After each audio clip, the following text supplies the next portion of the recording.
forward. And of course, Alyssa Valdez, alam naman natin, MVP numbers once again for the Phenom. At she needs a lot of help. And she has been getting it naman from other offensive weapons dito. But again, Alyssa cannot do it alone. That's right. And what we're talking about here is also consistency for the rest. Like we said, they are contributing. Pero how consistent will the contributions be? Well, of course, pagdating naman din sa kanilang... Let's start off with their team captain, number 2, Alyssa Valdez. At number 7, Giselle Tan. Ganun. Pero after a while, makikita lang, volleyball player din yung nasa harapan natin. Used to it. Yep. Free ball given up there by Diana Carlos. Giselle Tan on the attack ngayon, Manny Madayag. Kept alive by Isa Molde. Estraniero on the back set. Hindi nakahanda that time si Carlos. Tan, eto na si Alyssa. Into the net nga lang.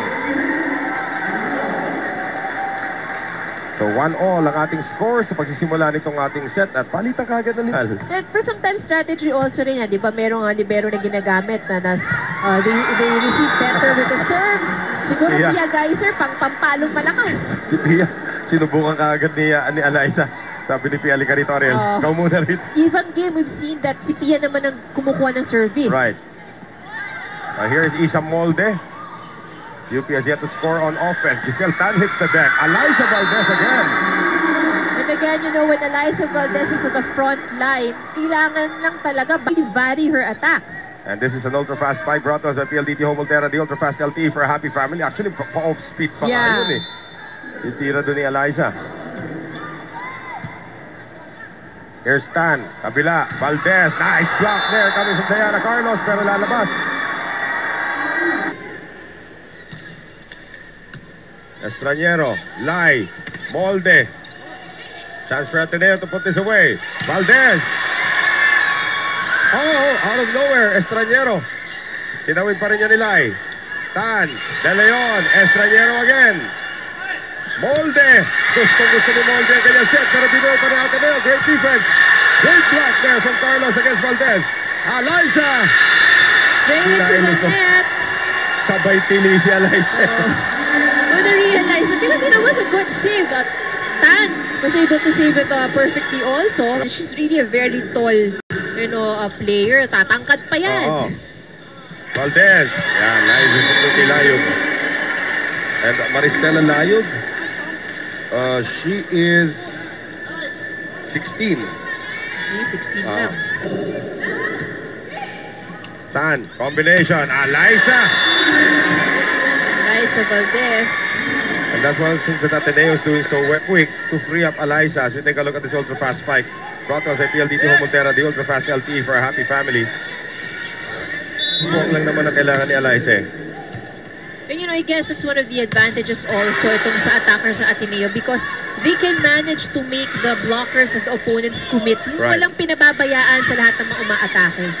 Ahumiro, not in a good position that time. Diana Carlos. Kept alive by Ella. Alyssa, yes! There is a touch from the side of UP. Wabe, Ella De Jesus is just diving for everything.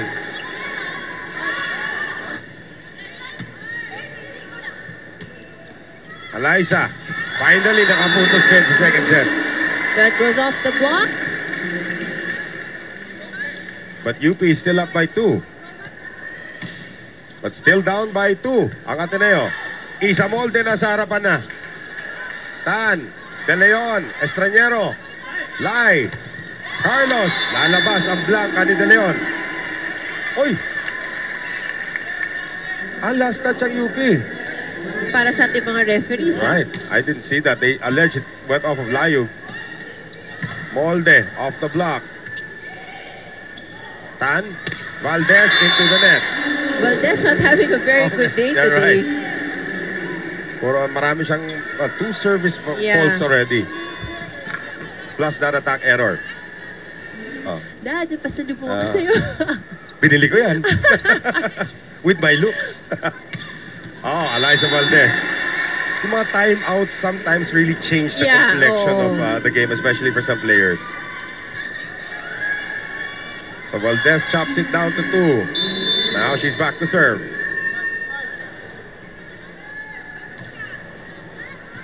Service. He has only committed 2 for this set. And most of those errors are on attacks and service errors. Lai. Molde, lumaban sa net. Binuhay ni Lai. Molde, off the block. De Jesus is there. Tan. Inangat. Tinawid ni Alaysa. Kapos na naman. Raginot. Lai. Dorog. Madayag. Tan. Alaysa. Off the block. Finally, Alaysa scores. At tabla tayo 20 all. Ateneo, Maraginot, and the rest of the Lady Eagles on the floor on their own. Combination. Nice defensive stop there from Alaysa Valdez. But good coverage here para sa Lady Maroons. Alaysa on offense. Blocked by Layug. Carlos, inangat. Here's Dorog. They go to Alaysa once again. Kept alive by Isa Molde. Estraniero. Free ball from Diana Carlos. Chance now for Ateneo to grab the first lead here. Valdez, yes! Gising na si Alaysa. Timeout again for you. From the first set, talagang malalakas din yung binibigay na palo nitong mga Lady Maroons. And now, yung more of the placement shots. Right. So, I guess ang hinahanap ni Coach Jerry yung tapang Well, ito sa mga players. pagdating sa tapang, walang tatalo dyan sa Batanggenyang si Alaysa Valdez. Better reception there from De Jesus, but still not a good one. Here is Valdez. Na-depensahan in your face, Diana Carlos. Good block. UP up by 1. You know, those kinds of blocks parang... Check that. Layug pala yung nakadali. Oh. But Dorog serving for the set. Maraginot. Tan. Valdez. That shot is good. What a clutch shot from Alaysa. and that's, you know, the veteran in Alaysa Valdez. Tan. Lai. Molde off the block. Tan sends it to Alaysa. And Alaysa will finish it. After a slow start by Ateneo, successfully nakahabol sila against UP, fending off one set point from the Lady Maroons and winning the set 26-24. Let's take a look at this shake and play. Alaysa Valdez, cross-court hit. Oh. Gising na. Gising na. We will have our third set when we return. Ateneo now up by 2. We'll be right back.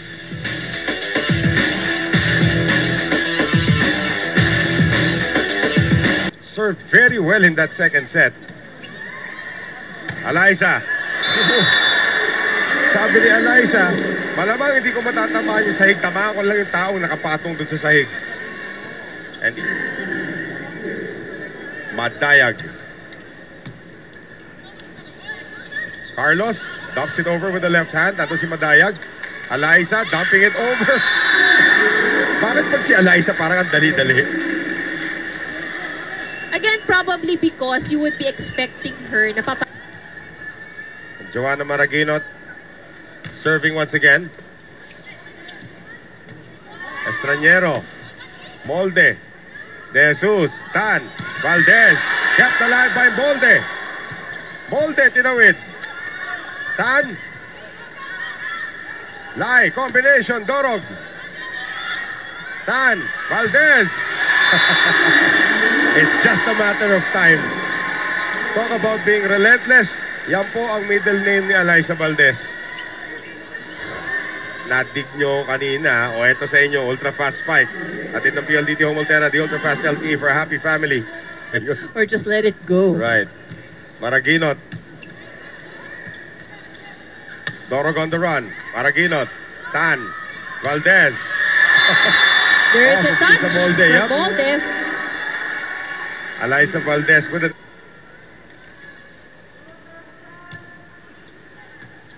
Molde. They go to Dorog once again. Tan. Valdez, drop shot. Basang-basa ni Carlos. Estraniero, Dorog. De Jesus. Tan sends it back to Alaysa. At sabi ni Alaysa, dapat tinawid ko na lang.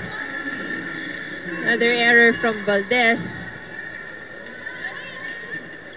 Natututo na. Lai on the serve. Tan, again, she goes to Alaysa. And nakaabang si Diana Carlos. And Eliza Valdez just trying to... Good serve. Tan, De Leon. Played there. Uh-oh. Inangat ni Carlos too near for Eliza. So UP's lead is down. Valdez serving. Good serve. Very good serve kasi service ace. Kanina, Eliza Valdez had 3 service errors. Yeah. So at least ngayon nakikita natin na yung well, good start so far here for the service of Eliza. Good serve by Carlos. Eliza into the net. Straight into the net. Mahabol na naman ang UP dito. 7. Molde on the serve. Tan sets up Eliza Valdez. 1 blocker only, setter pa. And you can't have that against Wala na. Eliza Valdez. Setter pa yung tumapat kay Eliza.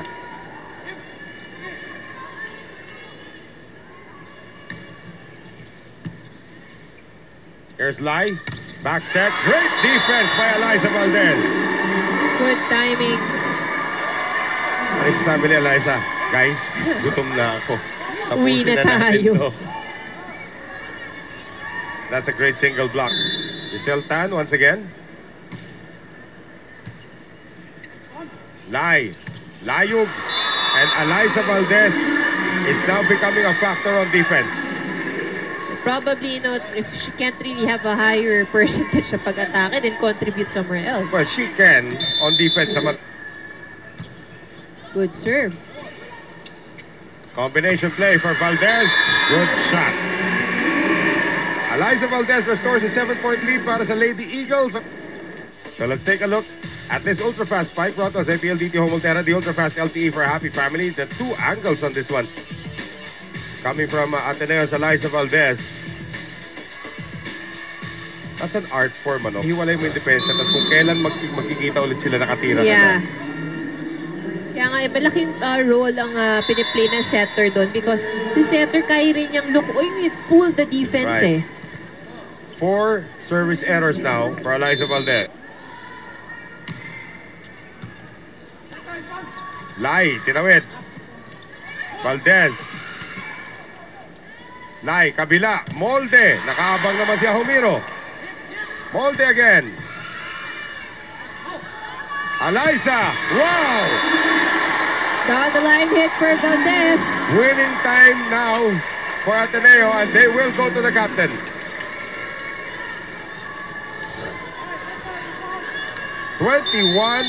(21-14) Eliza Valdez.